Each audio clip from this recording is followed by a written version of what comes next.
Hello, everyone. My name is Aurelio Ashurnibar, and you're welcome to another episode of Divide. Coming from saying I would do a podcast, and actually recording several episodes, I am very proud of myself. I think it's very important to be proud of yourself, despite all the odds. And one very interesting thing about content creation is when you create content, you hope to get feedback from people that are listening. And I think it is good to get feedback, but in the absence of feedback, it's also fine to move on and just keep doing what you're doing. However, I would really appreciate it if you can share your feedback with me. What do you think about the channel? How many episodes have you listened to? What's your feedback on the episodes that you've listened to? What do you think about the podcast? I think all of these details will really help. And also share with your friends if you have a quote that is quotable, do quote and use the hashtag Divide Podcast.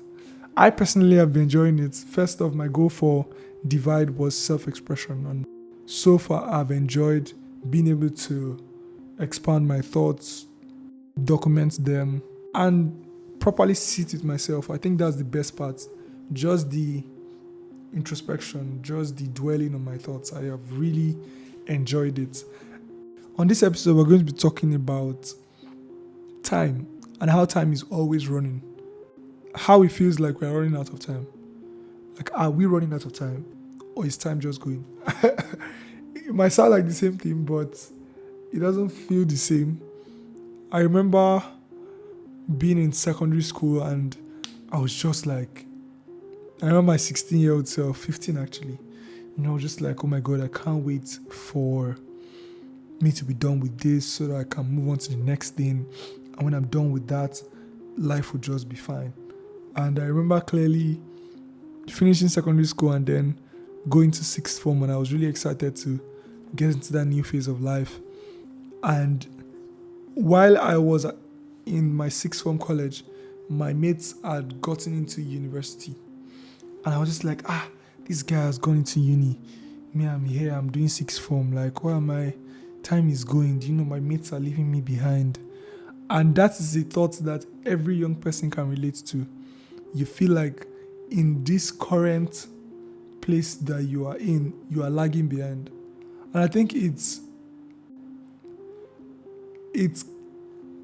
wrong. No, it's counterintuitive because everybody's life has a context. And although people say this every time, like my race, your race, our races are not the same. You get like Burna Boy, but the truth is, if you truly understand that, the path you are taking is very different from the path another person is taking, you would appreciate how far you've come and where you are heading to much better. So I remember talking to a friend over the weekend, and I was just telling him about how the experience of life is actually in the journey and not the destination. So if I am constantly thinking about the next thing I should be doing, the next phase of life I should be in, I would never really enjoy any phase of life. And this is everybody, and it seems like our generation is even in a more disadvantaged position regarding this. Like, you have social media, you're seeing everybody's updates. Just got a new job. The love of my life. Getting married. Engaged. New city. Japa. New dispensation. And you're just like, I should be doing this. This could be me. This person just got a new gig. I'm a creative. I should be doing better with my craft. And the truth is, the constant viewing of everybody's milestone can make you feel like you are not making progress. So you're like, time is running out and I should be able to do more with the current time that I have. And while the awareness is good, like, you need to know that, okay, I need to be active, I don't need to waste time, I need to have a plan. There is an extreme of being scared of simply existing in any phase of life. Because while you are finishing your final year, you go on social media, you see your senior by 1 or 2 years, saying he just got a job at XYZ, and you're like, oh, that's so good. This guy is at this point. And now you're thinking about how you need to finish the first class. And when you finish with the first class, you do not breathe. You just go, I need to be able to apply for jobs. I need to get on to the next thing. And the truth is, we feel like we are doing due diligence by thinking of the next phase immediately we finish one phase. But life will constantly put you in that position where if you do not actually count your wins, if you do not actually breathe and sit and say, whew, I actually did that, you would go on to the next roller coaster, hit the next bump that you meet in every roller coaster, and start asking yourself if your life is making any difference or if you're making any progress. So let's put it like this. You just finished secondary school and now you're looking to get into university. Now, say you didn't do well in JAMB, but you didn't get the school you wanted. Now you are having to prepare for JAMB again. Now, instead of you to say, I'm preparing for JAMB again, I'm going to make the best of this current situation, which is preparing for the next JAMB and growing my capacity. Because while school is one form of development, there is another form of development that happens regardless. I think one thing I've had to do every time I talk to people that are very literate or like are trying to get into university is that, yes, school is very important, but you also need to develop your mind. Mind transformation, mind growth, how you think needs to grow faster than even the school you're attending, because there are opportunities that you can see while you're in school or developments that you can achieve without school. As a result of my business and my company, I've had to work with several people. I've worked with people that didn't go to university. And one thing I tell them is, university is a place where you learn. But university is not the only place you learn. And this is a very, very important lesson. It's something that I know that a lot of people do not know, because everybody seems to feel like the next level of learning is in the next institution, is in the next course, is in the next lesson that you're going to go to somewhere and somebody will teach you. And yes, that is correct. But there is also development that you would achieve because you sat with yourself.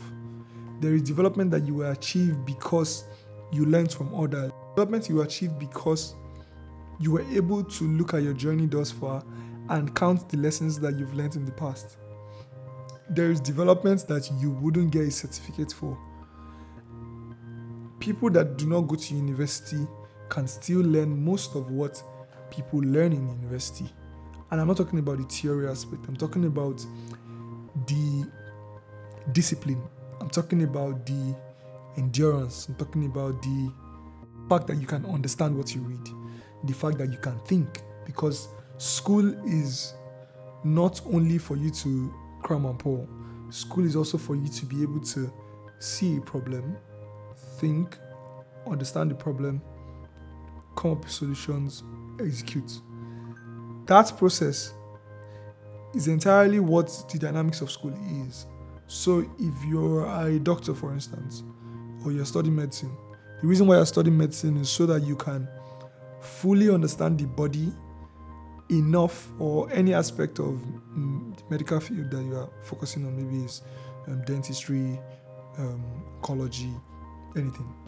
But you want to understand the part of the body that you are going to be working on for most of your career, and you want to first the problems, types of diseases. You want to understand the parts of the body in a way that when you examine the body in a real life situation, you can say this is what is going on with this body, and then you can now say, for this that I've studied in the past, I know that this is what is used to cure this. It's a thought process. But the fact that you spend 4 years, 5 years in school learning about different use cases for solutions and different use cases for problems is just you holistically understanding your scope of work. So basically, university is actually learning how to solve problems, developing the skills, and gaining the knowledge. So that's why I say that someone that doesn't go to a school in that way of getting into uni can still learn the lessons that the person needs to learn. Not the knowledge now, but I'm saying the how to think, the thought process, the discipline. Every first class student might not be the smartest student, but every first class student is at the very least disciplined. Disciplined in that the person is able to stay on a thing and get it done. Every first class student has that at the very least. That they were able to say, this is my target and I'll go for it. They were able to read their books. They were able to understand themselves enough to answer questions right consistently over the space of 3 to 4 years and come out with top results. That in itself is a skill. And that doesn't mean that everything about the person is perfect when it comes to actual work. But it just means that that person has that discipline and has that attitude to be excellent. And it doesn't also mean that everybody that doesn't come out with the first class cannot have that. Because there is the ability to understand, the ability to execute, the ability to work hard, and still you do not get the scores that you need to get first class. So you have people that come out with like a second class upper or even a 2-2. A lot of people start out in uni not well, like in their first and second year, they are still very, in quotes, childish, and then in their third year they wake up and they're like, oh, I need to do better, and they end up with a 2-2. A lot of people, it's in the final year that they wake up and then they end up with a 2 with a third class. But what really needs to happen in uni is for people to take responsibility for who they are and their development and their growth. That is what university does to people. I don't know why I'm talking so much about university. But the point is, time will always go. And as time is going, more than looking at other people and saying that person just announced a milestone, that person just announced a milestone, that person just announced another milestone. It's about ensuring that in the process that you are in right now, you are achieving and growing the capacity that you need to grow in. So while I was in sixth form, if I focused so much on the fact that all my peers were in university, I would never have actually taken full advantage of the fact that I was in sixth form. And if I focused so much on my sixth form and I did not realize that, after sixth form, something else will come, and I did not develop the soft skills that I needed, I would be missing out. So there is the balance of being aware of where you are, making the most of it, and there's also the awareness to know that, after this, something comes next. And I have also very bad news for you. Time will always feel like it's running. And this is from a 26-year-old that's running a business for 5 years, is married, and I still every morning, most mornings, wake up and say, I need to get this, I need to do that, I need to do this. And then you now have Nigeria as a factor running against all the progress you're making. But regardless, we need to maintain our joy, look up, get to work. That is a constant cycle. It's the constant cycle of life. Like running out of time is a constant feature for the living. If you're alive, you constantly feel like there is more you could be doing, there is more you can do, there is more you should be doing. And while all of this dawns on you, the best thing you can do is find balance. Be happy with how much you're doing. Be content with the current phase you're in. Put your best foot forward. And focus. Because if you focus on what other people are doing, other people have gone through their own process to get to their milestone. and you are in your own process to get to your milestone, if you lose focus of your process, you probably not get to the milestone the way you want to get to your milestone. So when you see other people put up a post and say, oh, just met Elon Musk and now we are at Mars, don't look down on your own journey because of that person. Celebrate the person and be happy for the person, and realize that you are in your own process. Now, this is easier said than done, but this is very important to know that you are in your process to get to your milestone. And after one milestone, breathe, count your wins, and get to the next process. Because whether or not you count your win, by the time you get into the next process, that process will not take it easy on you. So if you get married, if you don't enjoy your wedding because you want to have the best wedding ever, after your wedding has gone, you can't do your wedding again. Now you'll be feeling bad getting into your new marriage, and they have to manage your emotions.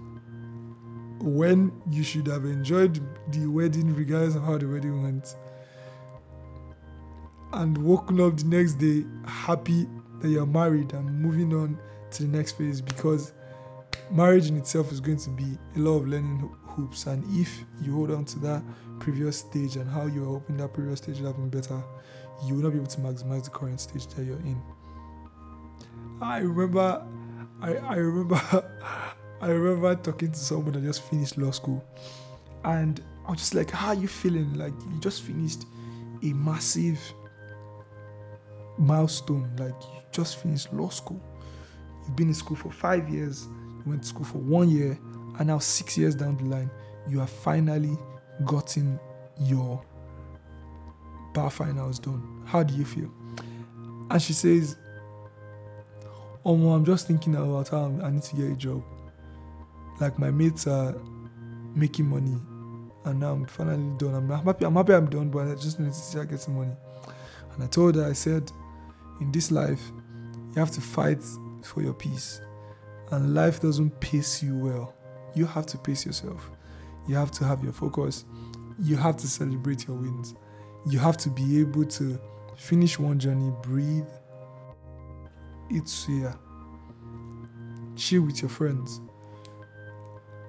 and then go back to the drawing board, re-strategize and say, this is what I'm going to do, this is what I'm going to do, this is what I'm going to do, and get back to work. But if you don't breathe, trust me, at no point do you ever breathe. A lot of people think that, when I get this job, I'll breathe. Nah, man, you have KPIs. People think when I get married, I'll breathe. Nah, man, you are married. Now you have to constantly take care of your family, watch your family, protect your family, provide, watch inflation. And after that, you think, when I move to the UK, you move to the UK, you will learn that there are also things that you have to start getting used to. The weather, getting a job, new work culture. So at every point, in every place, there is that constant settling and demanding. So you have to be able to pace yourself, take one step at a time, and enjoy where you are while planning for the next.